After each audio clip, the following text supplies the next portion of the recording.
नमस्कार, मैं राजू भाई और आप देख रहे हैं सच विचार। मैं अभी नंदलाल सर के साथ हूँ और भोजपुरी कलाकार लोग के साथ एक बड़ा हादसा हुआ है। जो भोजपुरी के छोटू पांडे जी हैं और उनके साथ जितने मित्रगण थे जो जा रहे थे प्रोग्राम में, उनके साथ बहुत बड़ा हादसा हुआ, एक्सीडेंट बड़ा हुआ।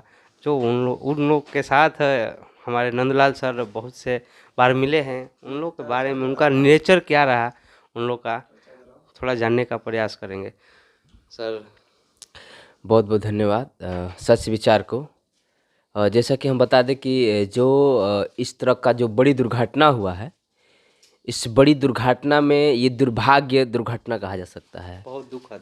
बहुत दुखद कहा जाता है, इसलिए कि छोटू पांडे और जो बैरागी जी सत्य मिश्र, हाँ, प्रकाश बैरागी जी जो हैं, उससे घटना के 3 दिन पहले हम लोग एक साथ बैठ के चर्चा करते थे इस बात को लेकर के, भोजपुरी इंडस्ट्री को लेकर के।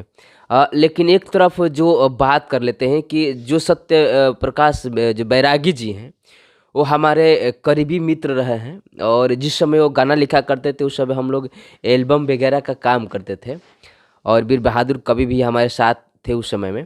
तो इतना काम करने में मज़ा आता था सत्य प्रकाश जी के साथ में कि दिल खुश हो जाता था। ऐसा लगता नहीं था कि मतलब कि जब भी कहीं शूट पर जाना हो, नम्रता वही था और एक जो कवि का लक्षण होना चाहिए था। जितने उन्होंने फिल्म लिखे हैं, बहुत ही अच्छा और ग्रेट, ऐसे लोगों को उन्होंने बढ़ाने का काम किया है जिसको लोग जो है दूर समझते थे। और उसको लेकर के यहाँ पे जिस तरह से कि आप जानते हैं कि जो दुर्घटना हुआ, जैसे मैंने सुबह में जब अपना मैंने मोबाइल खुला, जैसे ही खोला तो हमें सदमा लग गया। सदमा का क्या, मैं अंदर से अभी भी रो रहा हूँ। रोना इसलिए हुआ कि जो मेरे अजीज मित्र रहे सत्य प्रकाश जी और छोटे पांडे जी की बात करी तो ये नए कलाकार थे, वही भी फिल्म में काम किए।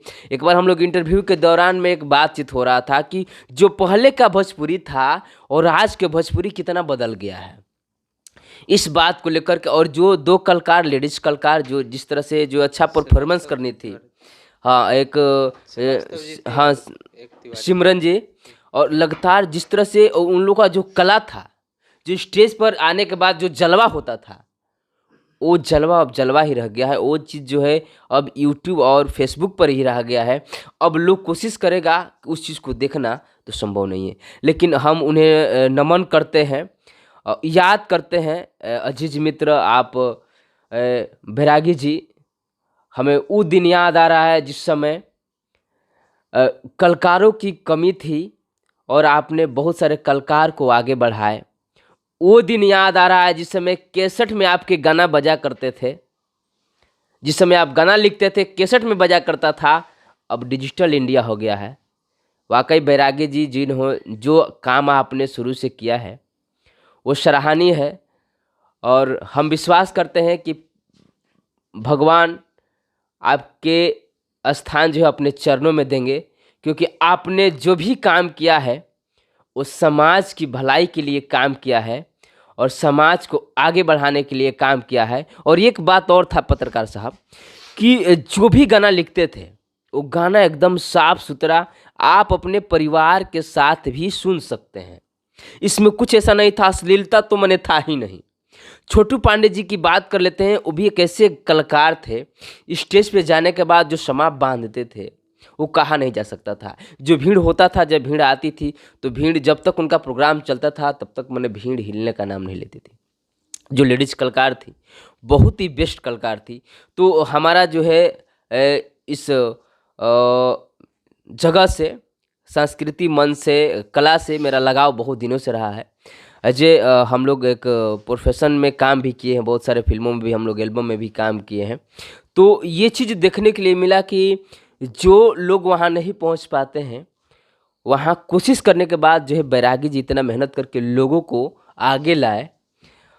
हम क्या बताएं, कुछ दिन इतना मेरा दिल रो रो रहा था कि हमको विश्वास ही नहीं हो रहा था कि इस तरह हो सकता है। हंसता हुआ चेहरा, बहुत हमें दुख हुआ।